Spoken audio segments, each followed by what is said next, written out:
രാവിലത്തെ ബ്രേക്ക്ഫാസ്റ്റ് ആയിട്ട് ഇഡ്ലിക്കോ ദോശക്കോ ഒക്കെ മാവരച്ച് വെക്കുകയാണെങ്കിൽ ഭയങ്കര ഈസിയാണല്ലേ. അപ്പൊ അതിന്റെ കൂടെ ഒന്നുകൂടി ഈസി ആക്കാൻ വേണ്ടി കോമ്പിനേഷൻ ആയിട്ട് നമ്മൾ അധികം ചട്നിയാണ് ഉണ്ടാക്കുക.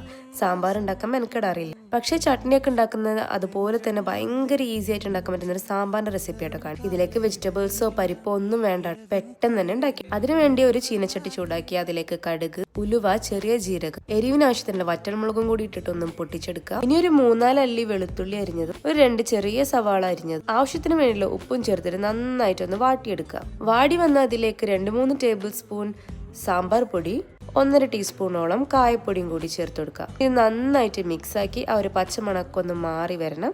എന്നിട്ട് അതിലേക്ക് തക്കാളി ചേർത്ത് കൊടുക്കും. പിന്നെ ആവശ്യത്തിനുള്ള വെള്ളം കൂടി ഒഴിച്ചു കൊടുക്കുക. നമ്മൾ പുളിവെള്ളം കൂടി ഒഴിക്കുന്നുണ്ട് കേട്ടോ. നാരങ്ങ വലുപ്പത്തിലുള്ള പുളിന്റെ വെള്ളം ഒഴിക്കുന്നുണ്ട്. ഞാൻ വീഡിയോ എടുക്കാൻ വിട്ടുപോയതാണ്. 2 മിനിറ്റ് തിളപ്പിച്ചെടുത്തതിന് ചെറിയ പീസ് ശർക്കര. ഇനിയാണ് മെയിൻ ആയിട്ട് 3 ടേബിൾ സ്പൂൺ കടലമാവ് വെള്ളത്തിൽ കലക്കിയിട്ട് അതും കൂടി ഒഴിച്ചു കൊടുക്കും. നന്നായിട്ട് തിളപ്പിച്ചെടുക്കും. കുറച്ച് മല്ലിയിലും കൂടി തൂവിയാൽ റെഡി.